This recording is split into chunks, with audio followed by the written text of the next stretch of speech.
Com Raquel Rolnick, que é urbanista, professora e que acabou de deixar o cargo de rapporteur das Nações Unidas pela moradia decente. Então a gente está muito feliz em poder tê-la mais presente aqui em São Paulo e que coorganizou esse seminário e vai dar uma pequena introdução para a gente começar já. Vamos lá. Vamos, a gente já fica por ali, que aí a gente já... Bom, pessoal, bom dia a todos, a todas, bem-vindos à segunda parte do simpósio pelo direito à cidade. Para quem não esteve presente conosco na primeira parte do simpósio, a primeira parte focalizou os grandes projetos urbanos e o seu impacto sobre os cidadãos e, particularmente, seu impacto sobre a questão da moradia, mas também focalizou as formas contemporâneas de resistência e contra a pressão organizada pelos cidadãos. E nós pudemos contar aqui na primeira parte do simpósio com a participação não apenas de ativistas e militantes daqui da cidade de São Paulo, mas também do Rio de Janeiro e de Recife, do movimento Ocupa Estelita.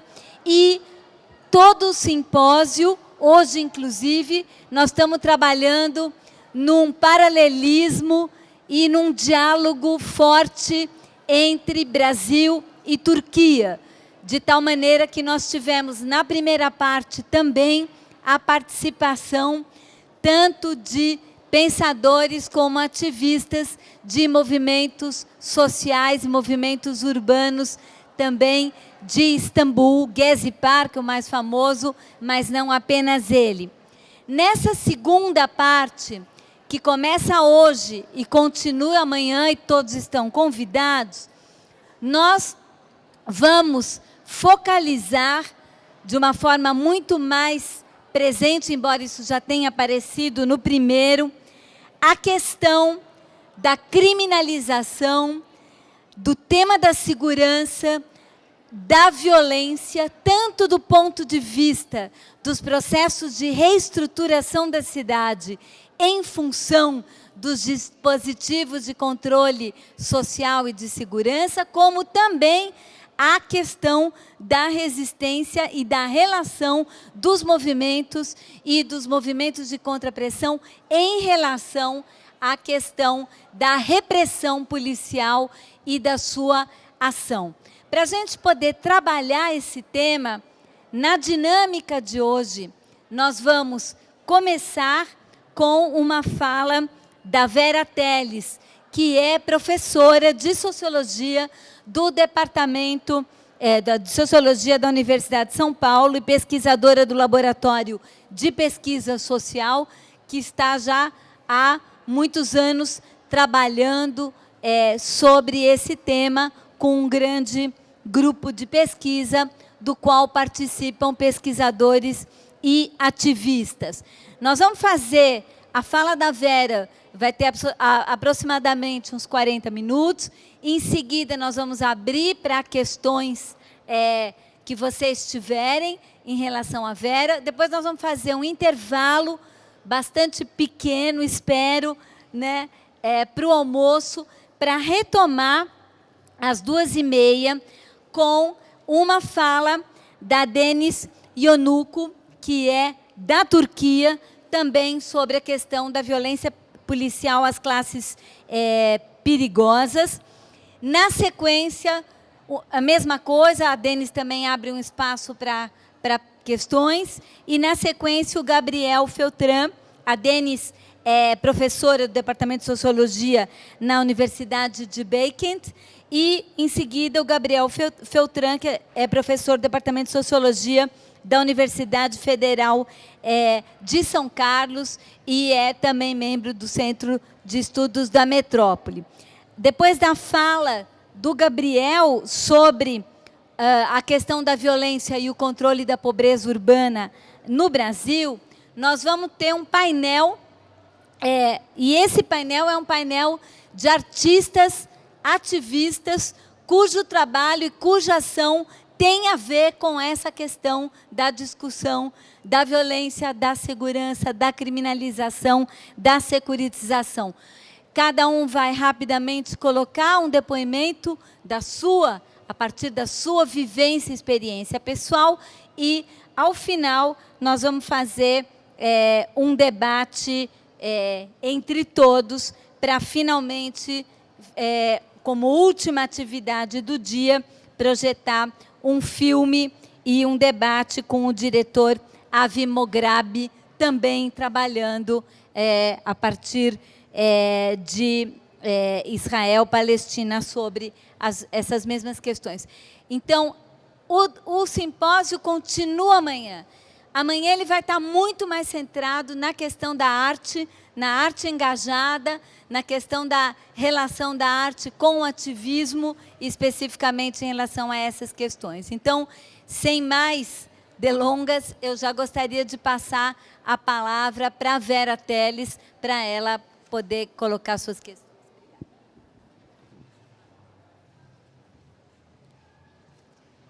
Obrigada, Raquel.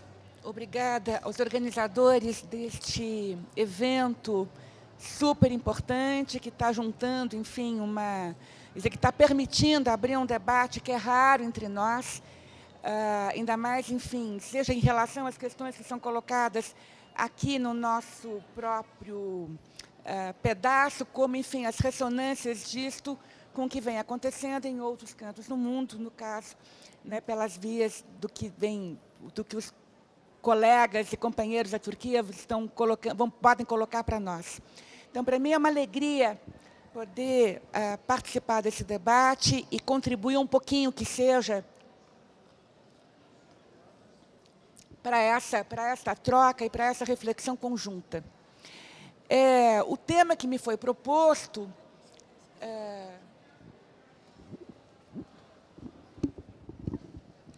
foi exatamente a questão dessa tendência que está acontecendo em várias, não só aqui, mas em várias, talvez em todas as grandes cidades globais, de criminalização, de controle dos ativistas e, sobretudo, aquilo que vem sendo pautado, vem sendo chamado de uma gestão cada vez mais militarizada dos espaços urbanos, e dos seus modos de organização. Essa questão da militarização, que, na verdade, é uma questão que tem sido bem sendo colocada na pauta dos ativistas brasileiros, eu acho que não só brasileiros, né? Vem sendo colocado, discutido, isso está na agenda política de muitos, vem sendo discutido por vários pesquisadores e, sobretudo, está na agenda política de muitos ativistas, movimentos, coletivos. E aí é uma questão para a gente, exatamente este é o ponto para ser entendido.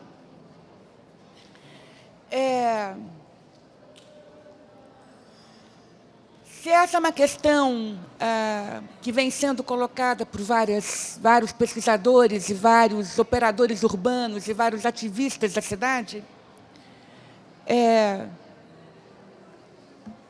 e se as evidências são bastante evidentes, são variadas, enfim, tem uma gramática da guerra, um pouco a ideia de que vivemos um período de guerra urbana. Nós vimos isso recentemente nas manifestações em torno da Copa do Mundo, um pouco a ideia de que, enfim, existe as figuras de uma insurgência urbana, que é um termo militar. É um termo que foi cunhado, na verdade, no campo militar e que vai, aos poucos, ocupando o discurso, mobilizando e colonizando o discurso dos gestores urbanos e dos governantes das cidades. Esse é um pouco o cenário que eu gostaria de discutir com vocês, tentando entender os nexos que podem existir entre os nexos que articulam o governo da segurança, o governo da cidade, ou dos seus espaços, e as estratégias de mercantilização dos espaços urbanos e da cidade como um todo.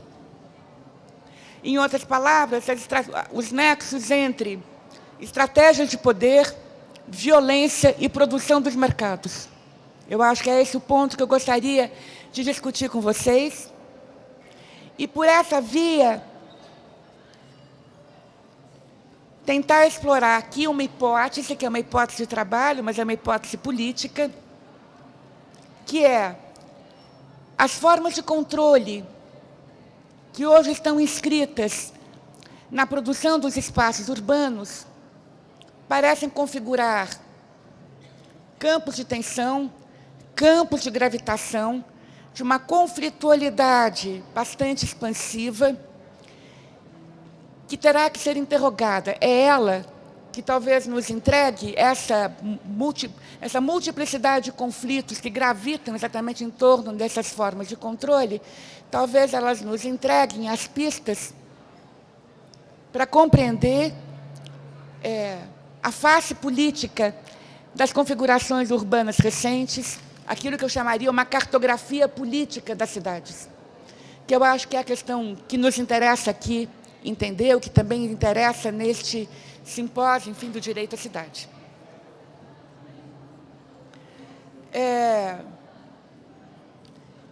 Então, começando, a discussão é vasta, já há uma ampla literatura sobre isso que vem sendo chamado de militarização da gestão dos espaços e da gestão do conflito. Isso vem sendo pautado por movimentos, por grupos de ativistas, as suas redes nacionais e transnacionais. Então, é preciso, de qualquer maneira, ter um atalho, definir um atalho para entrar nessa discussão. E o atalho, talvez o mais interessante e o mais fecundo para nós aqui, seja exatamente seguir as pistas entregues por estes campos multifacetados do conflito que se instaura no coração das nossas cidades. E talvez, para começar, para não ter que me estender muito, é o caso de refletir um pouco sobre aquilo que aconteceu em torno das manifestações de protesto, manifestações e atos de protesto que se seguiram nos meses de preparação e de realização da Copa do Mundo em 2014. Não é o caso aqui de reconstituir os detalhes dos fatos e acontecimentos e a sua cronologia. Eu tenho a impressão que isso deve ter sido discutido nas outras sessões deste simpósio, Mas, enfim, me importa que apenas marcar, parte de nós aqui seguiu, foi protagonista das manifestações, isso esteve nos jornais, na televisão, e muitos de vocês, acredito, também se agregaram aos vários atos de protesto e manifestações que mobilizaram as nossas cidades aqui no correr de 2014, mas desde 2013, após as chamadas Jornadas de Junho de 2013. Mas, enfim, eu gostaria apenas de demarcar alguns pontos que talvez nos ajudem, num primeiro momento, a qualificar o que está se entendendo aqui por militarização, gestão militarizada dos espaços urbanos. E, a partir daí, desdobrar, na sequência da minha fala, os modos, e daí situar, enfim, os modos de produção e gestão desses espaços e o lugar e o estatuto dos conflitos, no que a gente poderia chamar de disputa, não apenas pela cidade, mas pelos ordenamentos urbanos, tais como eles vêm se configurando nos últimos anos, que é um pouco a questão que eu gostaria de colocar para discussão para vocês.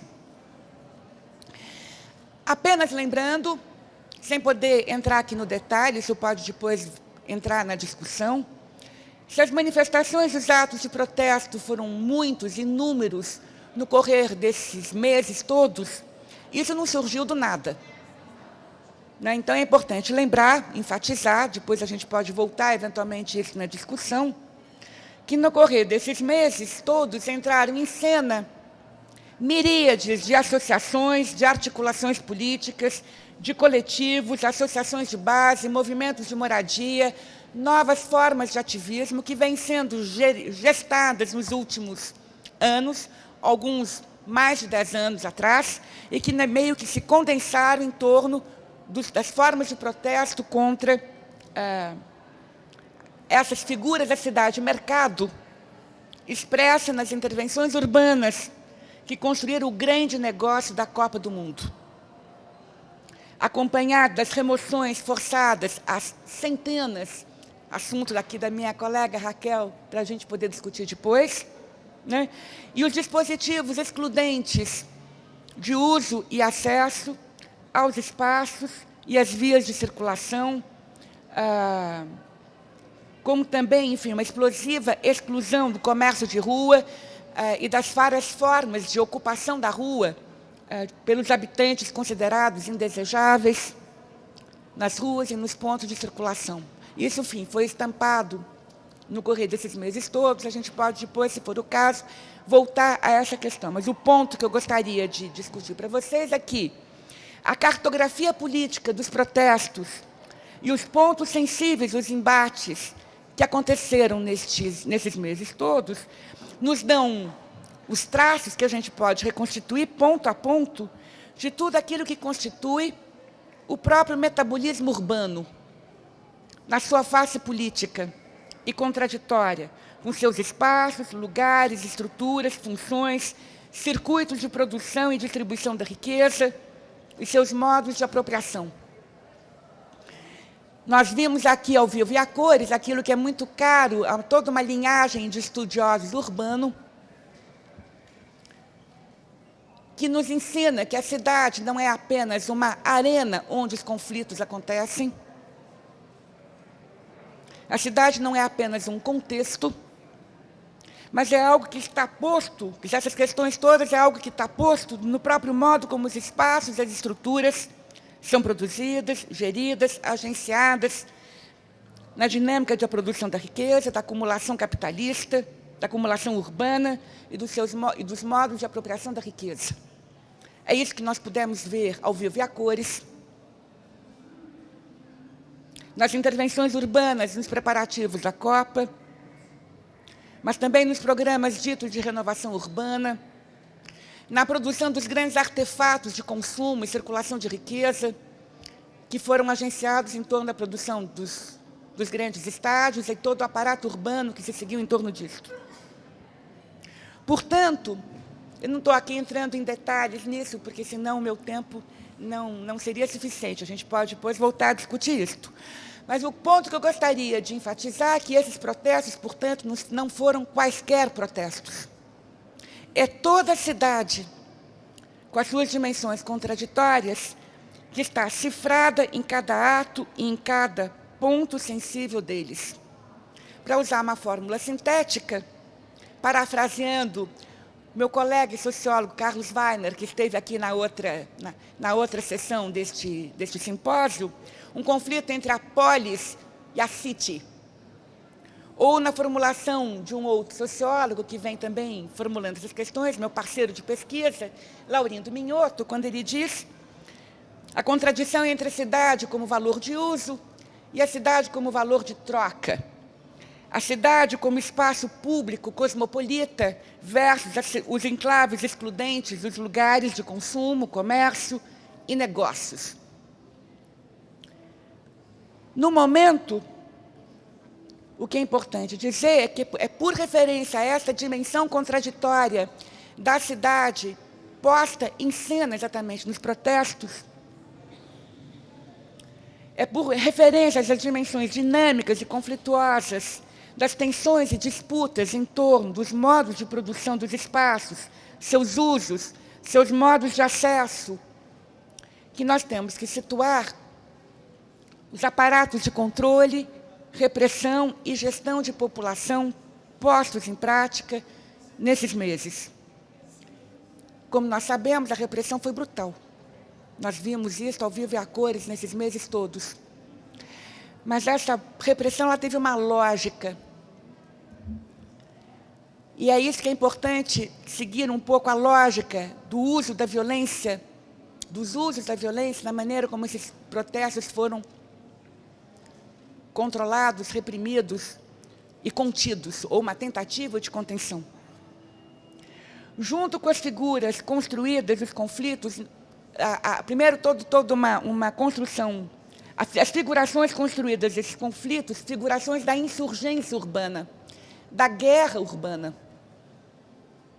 acionando a lógica militarizada da contenção, da defesa da lei e da ordem, em uma cidade vista e posta como campo de batalha no sentido militar. A noção de guerra urbana passou a circular nos últimos tempos, não apenas entre os representantes da lei e da ordem e das forças militares, mas também entre gestores urbanos e governantes de plantão. 2 pontos a considerar. Primeiro, os modos operatórios, como essa repressão foi feita, que é a tática do cerco, do isolamento, do chamado policiamento desproporcional. Enfim, nós vimos isso numa manifestação com 2.000 manifestantes e 3.000 policiais. Com cerco, isolamento, bloqueio de todas as vias de acesso e também das vias de fuga.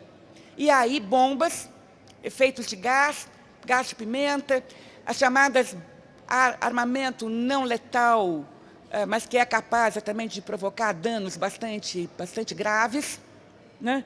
E que é, basicamente, formas de operação, de contenção e de cerco, militar, na verdade, ocupação militar. Junto com isto, prisões arbitrárias, flagrantes coletivos falsos e uma série de outras irregularidades na maneira como esses controles foram feitos. O inventário seria imenso, estou aqui só colocando alguns pontos só para balizar.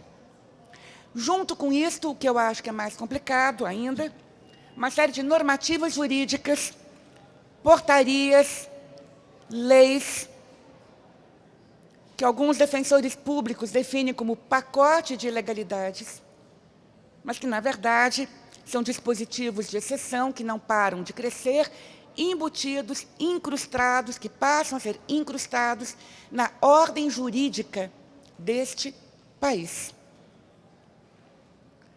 A lei, por exemplo, que proíbe o uso de máscaras em manifestações, alterações no Código Penal e a tipificação do crime de formação de quadrilha e associação criminosa.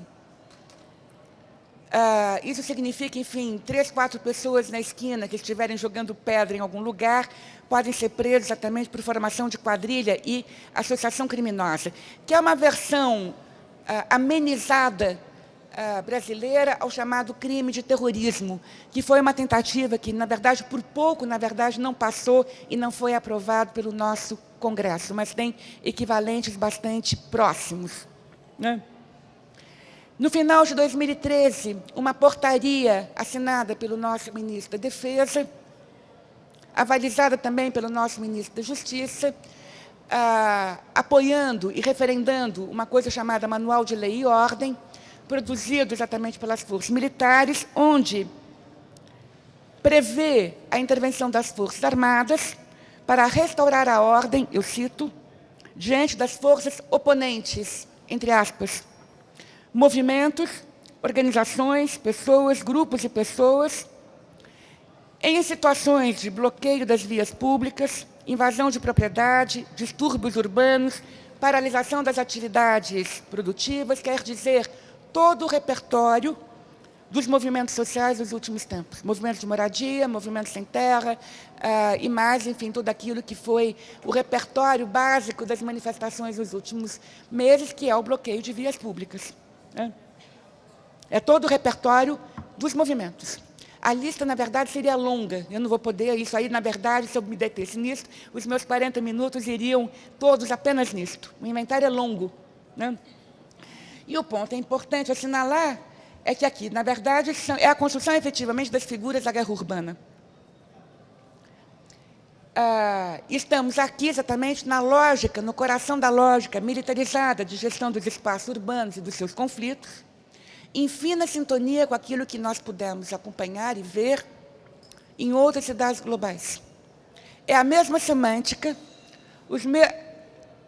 a noção de guerra urbana e de insurgência, os mesmos instrumentos legais de apoio, de amparo legal a dispositivos de controle, e os mesmos modos operatórios que, por exemplo, foram postos em cena no controle dos acontecimentos recentes em Ferguson, Missouri, nos Estados Unidos, como também a maneira como foi feita a desocupação dos manifestantes do Occupy Wall Street em 2011.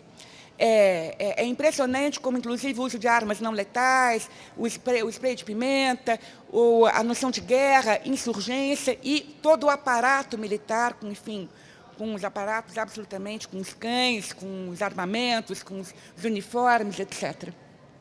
Então, são evidências do que alguns estudiosos estão chamando de urbanismo militar, ou urbanismo militarizado. Como diz Stephen Graham, que é um estudioso do urbano que vem se dedicando a isto, é uma crescente colonização do espaço urbano e da vida cotidiana das cidades pela racionalidade militar. Práticas e discursos regidos pela noção de guerra, de tal forma que as questões e eventos da ordem do cotidiano das nossas cidades são convertidos em assuntos de guerra. Cada vez mais, portanto, o governo da cidade e o governo da segurança se entrelaçam, se confundem, sob o primado, justamente, de uma crescente metaforização da guerra. Guerra ao crime, guerra às drogas, guerra ao terror e, agora, no nosso caso, a guerra à insurgência urbana, associada aos protestos, manifestações, ou tão simplesmente aos comportamentos indesejáveis e ditos suspeitos de desordem e desobediência. Eu vou voltar a isso mais tarde, se o tempo me for permitido. Mas, no momento, eu gostaria de dizer que, em torno da Copa do Mundo, entre 2013, desde as chamadas Jornadas de Junho, em 2013, até, enfim, final da Copa do Mundo, nós vimos em grande ocular o que, na verdade, vem se processando já há bastante tempo nas periferias urbanas e nos territórios ditos problemáticos, na linguagem dos gestores urbanos, territórios de risco, por supostamente serem focos de concentração de comportamentos indesejáveis. A droga, os ilícitos, o comércio popular, o contrabando, a pirataria, os craqueiros, a Cracolândia, que são territórios de concentração de comportamentos ditos indesejáveis, suspeitos, e de risco no sentido de colocar em risco a segurança urbana da cidade. A novidade agora é que a chamada guerra ao crime e às drogas e aos ilícitos soma-se exatamente à guerra à insurgência, na figura dos protestos. Mas então vale se deter um pouco nisto. Nessas microcenas de miríades de conflitos e pontos de tensão da vida urbana, nós temos as pistas para entender algo desta lógica que prima nessas formas de gestão da produção, de intervenção, produção e gestão dos espaços da cidade. Aqui também é importante dizer que, mesmo antes de 2013, ainda no período em que havia uma espécie de um encantamento, eu diria, com o sucesso dos 10 anos, dos 8 anos do governo Lula, o consumo, o período de crescimento virtuoso do país, aumento dos padrões de renda, aumento do consumo popular, enfim, um pouco as figuras de um país que deu certo, curiosamente ou paradoxalmente, né, na verdade, já estava trincando há muito tempo. É absolutamente espantoso se a gente faz um levantamento desde meados ou começo dos anos 2000, e mais intensamente a partir de meados dos anos 2000, a quantidade de microconflitos, e alguns não tão micros, que vem assombrando as nossas cidades. Queima de ônibus, miríades quase que diários, por razões as mais diversas, o estopim também os mais diversos, que, na verdade, se transformou num verdadeiro repertório de ação coletiva, enfrentamentos com a polícia, alguns violentos, com barricadas, de novo incêndio em ônibus e verdadeiras batalhas campais. Os protestos em torno das remoções das regiões de ocupação, nas periferias urbanas, também no centro da cidade. e miríades de iniciativas, protestos contra a violência policial nas regiões periféricas da cidade. Junto com esse tecido conflituoso, tenso, com ruídos, veio, na verdade, se constituindo também um tecido absolutamente multifacetado de coletivos, associações, movimentos, alguns de linhagem mais antiga, que vem dos anos 80 e dos anos 90, outras formas de ativismo, que eu acho que é o tema, que foi o tema da primeira rodada dessa discussão, eu acho que poderemos voltar a isso depois, mas, enfim, na verdade, é um cenário extremamente conflitivo e militante, cheia de formas de ativismo, e é isso que, na verdade, marcou todos os anos 2000, e que ganha, na verdade, uma espécie de um efeito de condensação em 2013.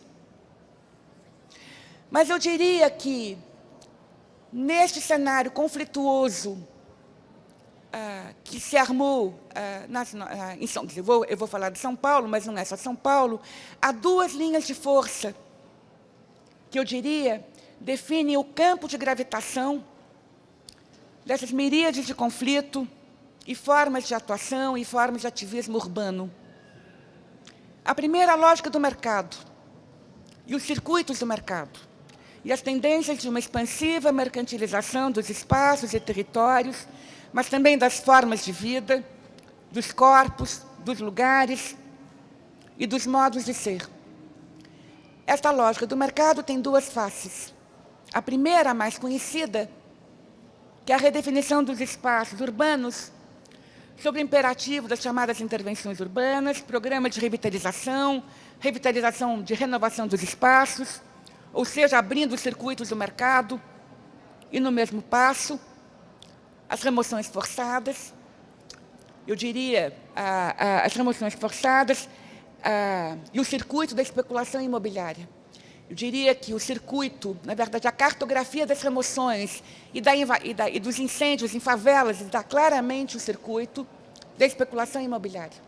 É aquilo que o geógrafo David Harvey chama de acumulação por dispossessão, que marca exatamente a dinâmica urbana das nossas cidades. Isso é mais conhecido, já está mais documentado, eu não vou me deter muito nisto. Deveria, mas eu tive que fazer algumas escolhas aqui. A outra faceta da lógica do mercado é menos conhecida, e é sobre ela que eu gostaria de falar. Que, na verdade, é a promoção, que é a conversão dos chamados territórios à pobreza entre aspas, em frentes de expansão de mercado. Uma questão que, na verdade, vem se colocando na promoção do chamado empreendedorismo popular. Estamos aqui no coração de talvez uma das dimensões as mais contraditórias e aparentemente paradoxais da cena urbana de uma cidade como São Paulo. Também o Rio de Janeiro é a mesma coisa, né?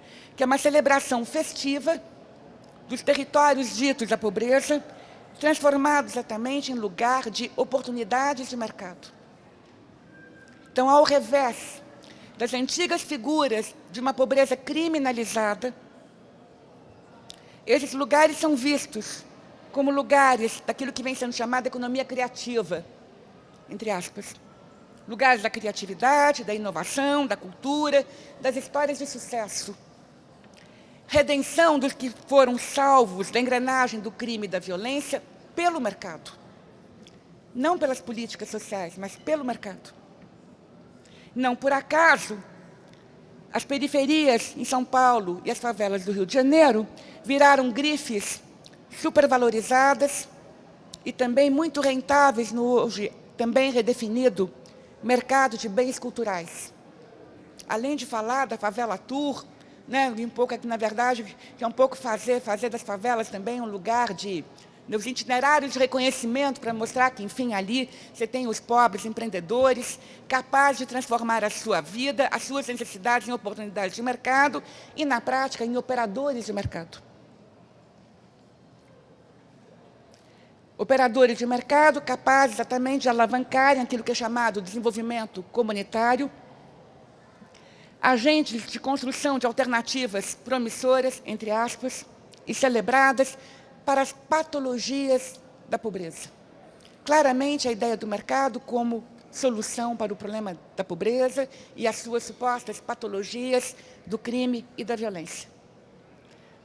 Então, esta conversão do pobre em empreendedor encontra o seu duplo na igualmente festejada celebração da expansão do consumo popular, turbinado pela dita democratização do crédito, quer dizer, estratégias de endividamento, abrindo a cena na qual o pobre se transmuta em classe C, em classe média emergente, claramente disputada pelos bancos, pelas agências financiadoras, pelo circuito financeiro.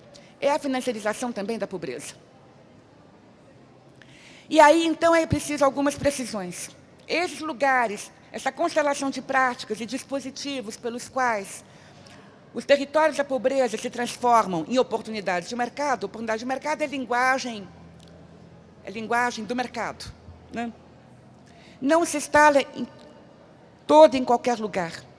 É preciso justamente interrogar os lugares em que esses espaços se situam na cartografia urbana das cidades. São espaços que, na verdade,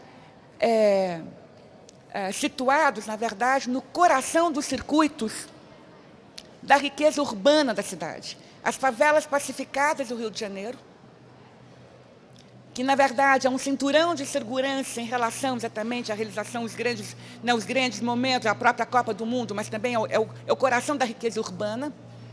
No caso de São Paulo, é Paraisópolis, que é o lugar emblemático disso, a segunda maior favela de São Paulo, incrustada no bairro do Morumbi, na região mais rica da cidade, no chamado quadrante sudoeste. Não por acaso, regiões que foram postas em algum momento como territórios problema, alvo de operações de controle abertamente militarizadas. No Rio de Janeiro, as UPPs. Em São Paulo, a versão paulista disso, chamada Operação Saturação, mas que é a mesma lógica, que é uma ocupação de saturação militar, com cerco, com cachorro, com helicóptero, com uma invasão e ocupação, e, a partir daí, supostamente, em territórios pacificados, abrindo os condutos e as vias para o mercado. Tanto no Rio de Janeiro, nas favelas pacificadas, como aqui em Paraisópolis. O ato seguinte à dita pacificação foi a entrada de todos os circuitos do mercado. A NET, as operadoras de celular, as agências bancárias, e toda uma miríade de programas, na verdade, ditas de promoção do empreendedorismo, pelos quais exatamente se tenta transformar esta pobreza em operadores do mercado local. E aí, na verdade, isso se junta daí com a segunda forma o segundo vetor do controle, segunda linha de força que estrutura esse campo, exatamente são as formas de controle. Na verdade, aí nós teremos que exatamente pensar os nexos que articulam, na verdade, os mercados, a produção dos mercados, as estratégias ditas de pacificação e o uso da violência. Então, na verdade, esse é o segundo vetor, são as formas de controle, sempre pautadas pela gestão dos riscos e das urgências associadas a esses territórios ditos problemáticos, nesta lógica militarizada da ocupação, da saturação,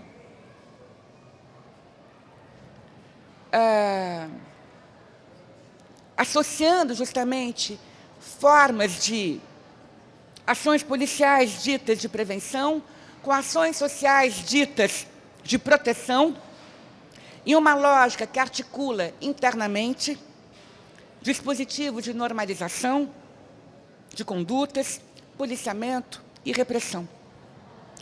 Eu diria, enfim, meu tempo aqui está esgotando, que há uma questão importante a ser vista,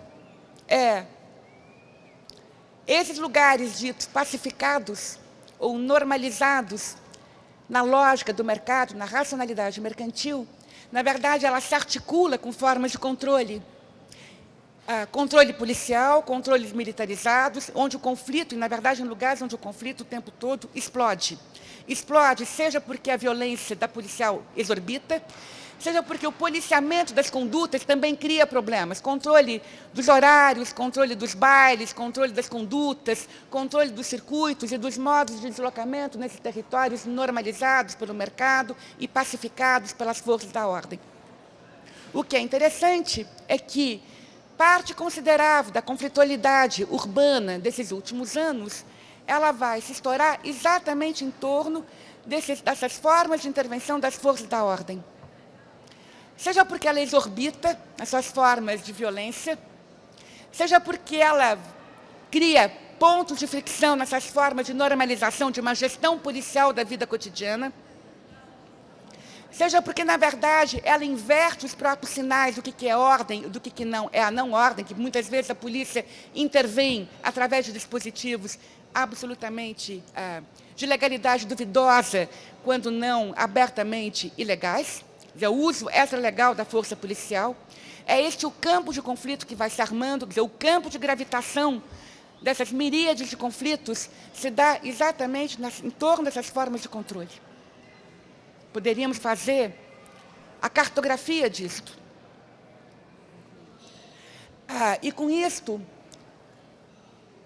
e ao mesmo tempo, esse é o primeiro ponto. O segundo ponto, o que eu acho que é extremamente interessante de pensar, é o quanto esses pontos de gravitação do conflito, ao mesmo tempo, mobiliza essas miríades de associações, coletivos, que se comunicam e que têm uma certa capacidade de mobilização em torno desses vários pontos onde esses conflitos se armam. O ponto que eu gostaria de discutir para vocês, de colocar para discussão entre vocês, é que nesses nexos entre produção de mercado, formas de controle e conflito, ou entre mercado, dispositivos de pacificação e o uso da violência, arma-se um cenário no qual, eu diria, que o conflito na cidade, nos espaços da cidade e pelos espaços, se confunde cada vez mais com um conflito em torno do próprio ordenamento da ordem social e o ordenamento urbano. E talvez seja esse o estatuto do conflito que nós temos que pensar nas suas várias formas, nas suas várias modalidades de manifestação. Quer dizer, na verdade, aí é uma política, na verdade, que está inteiramente incrustada no modo como os espaços são produzidos e são geridos. E, portanto, esses protestos eles colocam em cena o coração dinâmico da cidade e talvez as pistas para a gente poder repensar uma reinvenção da política na própria medida que esses movimentos todos colocam em questão o próprio modo como os espaços estão sendo ordenados, produzidos, na lógica do mercado, nesses nexos que articulam mercado e violência, mercado e ordem. Né? É esse o ponto que eu acho que é importante da gente, seria importante da gente discutir. Não sei se ficou claro, eu acho que eu acabei me estendendo demais em alguns pontos, algumas coisas eu pulei, mas, enfim, a gente depois pode voltar a conversar sobre isso.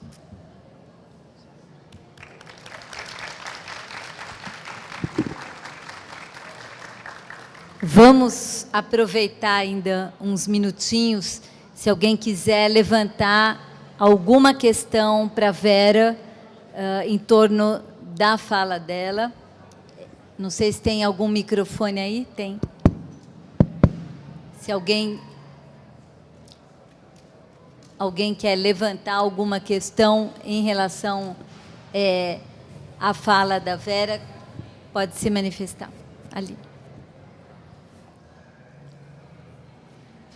Hello, thank you for your presentation. If I'm not lost in translation, I was intrigued by how you put it, how the ways in which the state or the different levels of authorities frame the situation as using the metaphor of war.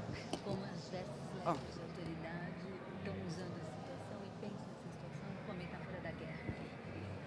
War on crime, war on drugs, and so on. And I thought you were critical about how this frame works. The metaphor of war works.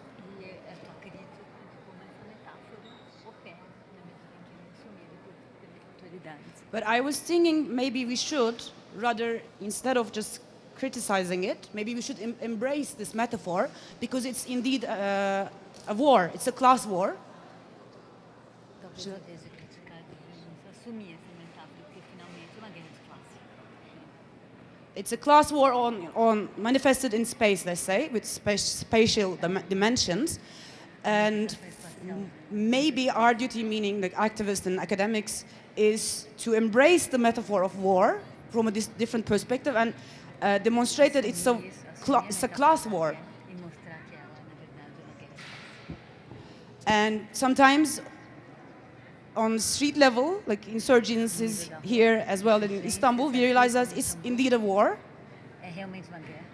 between, strategies and tactics of the activists and so on. So it's not only a metaphor, it is happening in the street. But so maybe we should actually show that it's a war. We should actually demonstrate that it's a war, but it's not. It's a war with class dimensions. É uma guerra. That's our role. Obrigada. Eu queria acrescentar uma pergunta a essa pergunta, antes da Vera responder, que é uma questão do ponto de vista, refletindo sobre o Brasil, e a violência militar no Brasil e a história disso. O que tem de novo, o que tem de velho nessa história? O quanto isso é novo? Estamos falando de um novo ou estamos falando de um velho? Essa é a pergunta que está aqui girando na minha cabeça. Não sei se tem mais alguma questão. Gabriel? Estou juntando as questões, porque aí a Vera faz uma intervenção e a gente vai almoçar. Só para destacar, acho que tem duas linhas de conflito que a Vera destaca na fala dela, que me interessam imediatamente, que é fazer a ligação entre, de um lado, a criminalização, militarização dos territórios de pobreza, né, das periferias e favelas, né, na cidade de São Paulo e no Rio de Janeiro, que são baseadas em modelos de segurança diferentes, de um caso e no outro, né? No Rio de Janeiro, muita militarização de território com o PP. Em São Paulo, muito encarceramento, né? Relacionar esse tipo de violência estatal massiva com a violência bastante seletiva voltada para nos protestos, né? Ou seja, um tipo de violência que se elabora de modo mais massivo, voltado para um tipo de corpo, um tipo de comportamento classificado previamente como não integrável, com uma violência voltada especificamente à voz, né, de pessoas que querem enunciar divergência frente a esse projeto, né, de mercantilização. Nesse sentido, me parece que a gente tem um nó aí que é bem interessante, que é como voltar a juntar protesto e setores populares, né? Que estava previsto na fórmula clássica da luta marxista, mas que hoje encontra um nó, né? Na medida em que a gente encontra nos dois lados mercantilização e controle militar. Eu acho que são duas linhas de força muito claras que a Vera coloca, com as quais eu concordo integralmente. Tem mais alguma? Ali, ó. Felipe.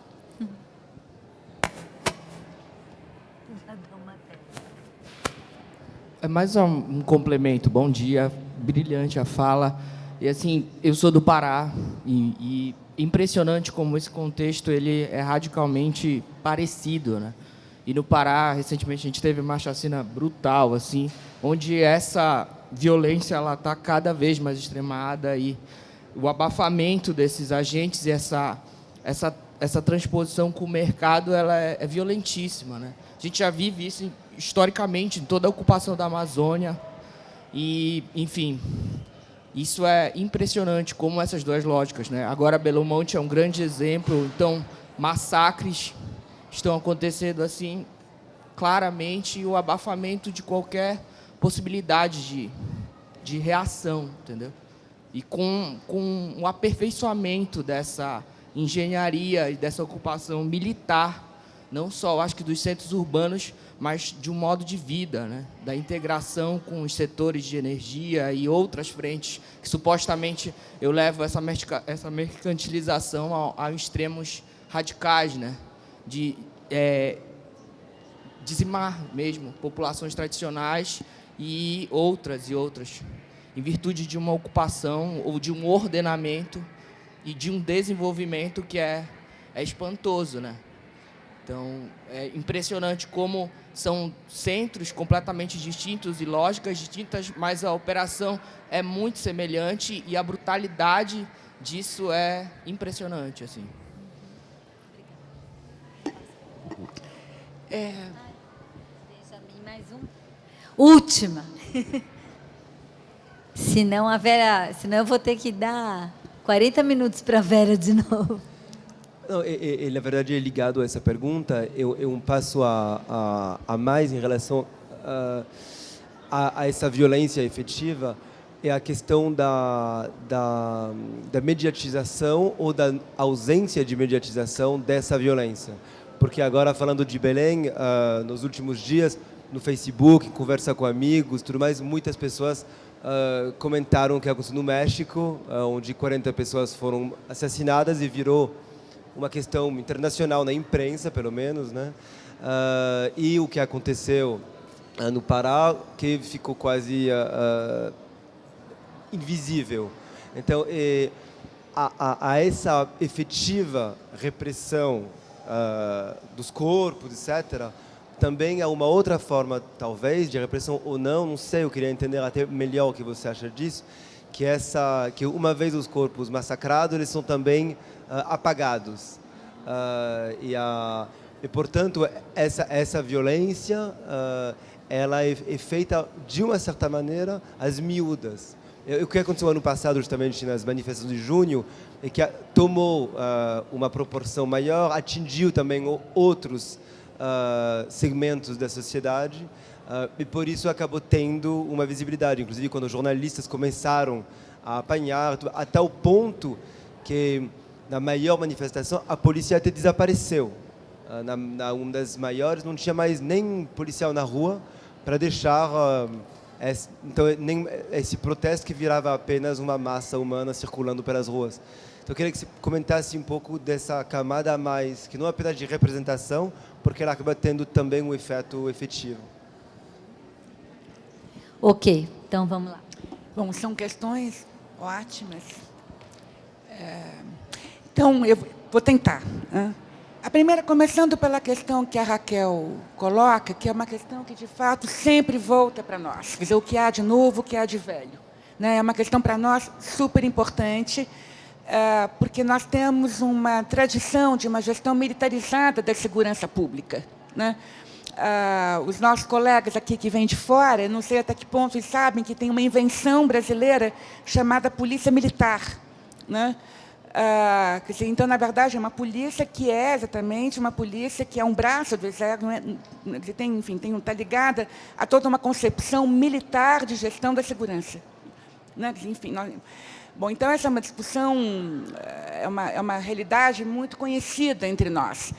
Eu diria que, para ir direto ao ponto, é que nós sempre discutimos essa questão da tradição autoritária, os legados dos governos militares, desta concepção militarizada da segurança, nós sempre entendemos, e sempre foi discutido, como os legados da tradição. Os pinderucalhos, não sei como é que traduz isto. Enfim, os resquícios, enfim, as coisas que sobram dos governos anteriores do período da ditadura, que a democracia ainda não conseguiu superar. É esta maneira de enquadrar as questões que eu acho que muda. Não se trata mais de legados autoritários de uma história, mas de traços da nossa configuração atual, que está em absoluta sintonia com as tendências as mais contemporâneas da gestão das cidades globais. É um engate, como diria o meu amigo Laurindo Minhoto, das nossas tradições com o que há de mais contemporâneo e moderno, entre aspas, na gestão da cidade, que é a gestão dos mercados. né? Então, eu acho que, bom, isso então muda a maneira de entender e de lidar com isso politicamente e também intelectualmente. Quer dizer, o quanto, na verdade, nós estamos em absoluta, em diálogo direto, né, com as questões que estão sendo colocadas nas grandes cidades do mundo contemporâneo, né? Isto muda a maneira de discutir as questões e muda também a maneira de enquadrar, de entender, de descrever e tirar consequências daquilo que nós observamos diariamente nas nossas cidades. Eu diria que também os modos operatórios talvez tenham mudado também, porque essa noção de guerra urbana, o que eu acho que tem uma coisa interessante para pensar, quer dizer, neste último ano, uma intuição, um palpite, né? Não tenho muita certeza, né? Mas é algo que aconteceu recentemente no Chile, né? Conversando com colegas chilenos. Em algum momento quebrou-se o tabu de falar de guerra urbana e de gestão militarizada, porque isso evocava diretamente a experiência da ditadura. Não é? Então, enfim, não existe direito no Brasil, como vocês sabem, não existe guerra urbana, não existe nada, porque isso está sempre associado ao período da ditadura. Quer dizer, tem um certo eufemismo para lidar com essas coisas e uma certa recusa de nomear as coisas pelo seu nome. Então, é como se o tabu tivesse caído, né? É exatamente disso que se trata, né? Bom, e isso muda a maneira como o jogo político se configura. E aí, a questão que você colocou, você tem razão, é uma guerra de classe, né? Agora, mas eu acho que aí temos que tirar... Aí eu acho que tem duas questões para ser colocadas, né? Para entender o estatuto do conflito e o modo como o conflito se expressa.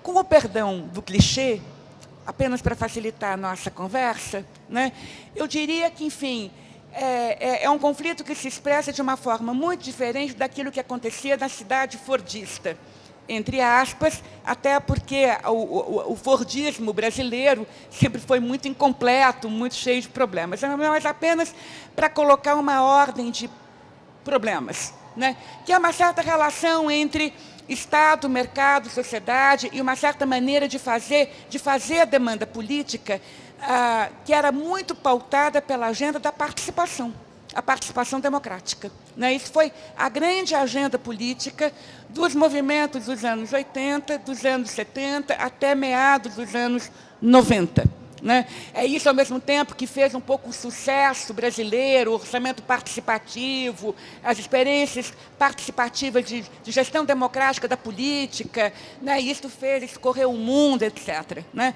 Com todos os problemas que nós podemos imaginar, né? Que nada era tão virtuoso como se imaginava.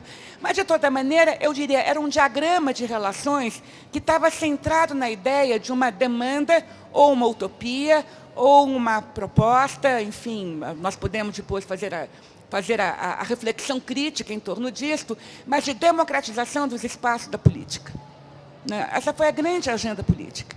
No momento, é esse espaço da política que foi erodido, né? Erodido porque exatamente o princípio da segurança, que passa a pautar, na verdade, o governo da cidade e o governo das coisas, não é?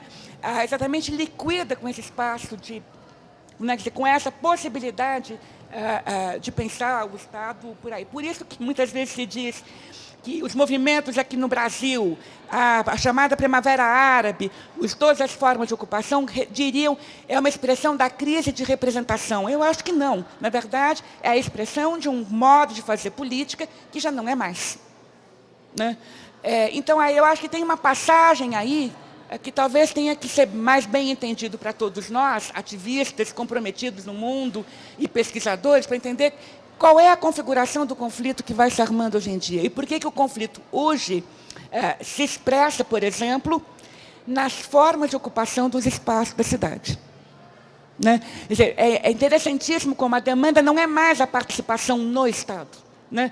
Mas é uma redefinição, é uma disputa pelos ordenamentos do espaço. Então, ocupam-se as ruas, as praças, os galpões, os lugares para fazer experimento de teatro, de arte, de música, de cinema, mas também para fazer manifestação, interrompe-se as vias de circulação. Né? Isso é uma coisa, né, a inteligência política, né, do movimento do passe livre, né, enfim, que detonou, na verdade, a chamada Jornada de Junho, que é como se ele expusesse o metabolismo urbano em cena na hora que faz a cidade parar. Né? Aliás, é interessante, porque o Stephen Graham, que é um sociólogo das redes urbanas, ele tem uma expressão muito bonita que ele diz: a cidade é feita de redes. E muitas vezes nós esquecemos disso. Né? O metabolismo urbano depende da rede, o mercado depende da rede, as formas de controle também, são os circuitos urbanos e as formas de protesto. E nós entendemos o que é a cidade quando a rede entra em pane. Seja por protesto, seja por enfim, a crise da água agora que nós temos, não é? Seja, enfim. Né? Então, aí eu acho que tem uma questão do que é atuar, intervir no coração do metabolismo urbano, seja nos seus circuitos, nas suas vias de articulação e nos espaços onde esses ordenamentos estão em disputa. Eu diria, sim, é preciso assumir a guerra no sentido de que tem uma disputa atroz pelos espaços, mas também eu acho que tem uma questão importante para saber como, não exatamente dizer, como desativa uma lógica, que é uma lógica letal, né? É uma lógica complicada, né, que redunda no encarceramento em massa, como o Gabriel aqui está colocando, né? São formas muito violentas. Então, como é que desativa isto? Né? Então, eu acho que tem duas coisas importantes que estão colocadas no cenário urbano atual, que é a lógica da ocupação, que eu acho que a gente tem que ver, né, onde não é mais a participação no Estado, e as formas de ativismo jurídico, né, que são cada vez mais importantes, né, nos conflitos que estão ocorrendo, sejam os microconflitos, né, seja os movimentos de moradia, nas remoções, no uso da violência policial. É impressionante o que significa. E não por acaso eles estão... Você tem os defensores públicos, tem articulações dos advogados ativistas, miríades de grupos de direitos humanos, que, na verdade, são advogados, operadores do direito, né, porque eles atuam exatamente nesse ponto, nesse terreno incerto, em que fica tudo um pouco nebuloso, o que é a lei, o que não é a lei, o que é lei, o que é exceção, o que é a violência, o que é ordem, o que é fora da ordem. Eles atuam exatamente aí, o que, na verdade, sinaliza que é a própria ordem urbana que está em disputa. Né? Que acho que é um pouco isso que...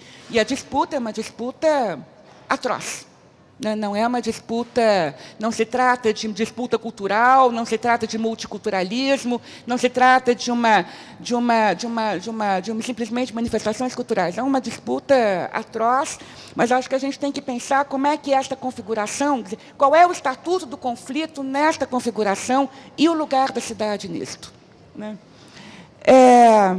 E talvez aí isto tenha ligação, Gabriel, com aquilo que você diz, o momento em que, na verdade, se encontra, quer dizer, tem um ponto de intersecção entre a violência que sempre foi militarizada, né, nas periferias, uma violência letal, a polícia brasileira, enfim, a que mais mata no mundo, junto com o encarceramento em massa, e agora essas figuras, né, essa violência nas figuras da insurgência urbana. Então, veja bem, não por acaso foi construída a figura dos vândalos. Né? Quer dizer, é como se você tivesse que construir a figura do inimigo. Né? Então, na verdade, o tempo todo, na gestão do conflito, quer dizer, a não gestão do conflito, né, é essa separação entre os pacíficos e os vândalos. Né? Aonde exatamente os dispositivos de formação de quadrilha, enfim, os vários dispositivos legais e extralegais, né, e de exceção foram adotados. Né? E, na verdade, você tem razão. Na verdade, quando a gente pega o tal do manual de lei e ordem e pega as manifestações dos nossos gestores, na verdade, o manifestante, o insurgente, o traficante, o criminoso, o contrabandista tem exatamente o mesmo estatuto. E não é uma imagem, porque, na verdade, são formas de tipificação, inclusive. E eu acho que aí, na verdade, começa a entrar em ressonância. Né? E não por acaso as redes do ativismo sempre se comunicaram. né? Mas se comunicam cada vez mais, né? Quer dizer, eu sempre digo que tem uma cena que sempre me encantou e me fascinou, como, de repente, em torno de uma ocupação no centro da cidade, pelo menos alguns anos, não sei agora, que as coisas estão mais complicadas, de repente você tem, desde, enfim, estudantes da Universidade de São Paulo, os grupos culturais, o pessoal da periferia, do sarau da periferia, mais os grupos rap, os grupos de moradia do extremo da cidade, meio que se articulam, fazem evento, fazem protesto, quer dizer, tem uma circularidade, né, e mútuas ressonâncias nessas várias formas de atuação, que eu acho que tem a ver com a questão da ocupação dos espaços, que é o primeiro ponto que eu havia dito, e a maneira como esta linha de força faz gravitar, né, e faz essas coisas entrarem em ressonância. Bom, enfim, eu acho que... sim, quer dizer, eu acho que, na verdade, isso reforça um pouco essa questão de que não estamos simplesmente tratando de arcaísmo da cidade brasileira com seus atrasos, que é como a gente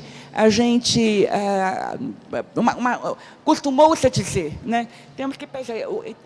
E, ao mesmo tempo, eu diria, é importante isso que você falou, mostrando exatamente como essa gestão militarizada e altamente mediatizada ao mesmo tempo, ela é um pouco o dispositivo pelo qual os problemas são tratados, né? Quer dizer, é interessante perceber, tem uma cartografia política nisso. Quer dizer, por que essas formas de incidência lá?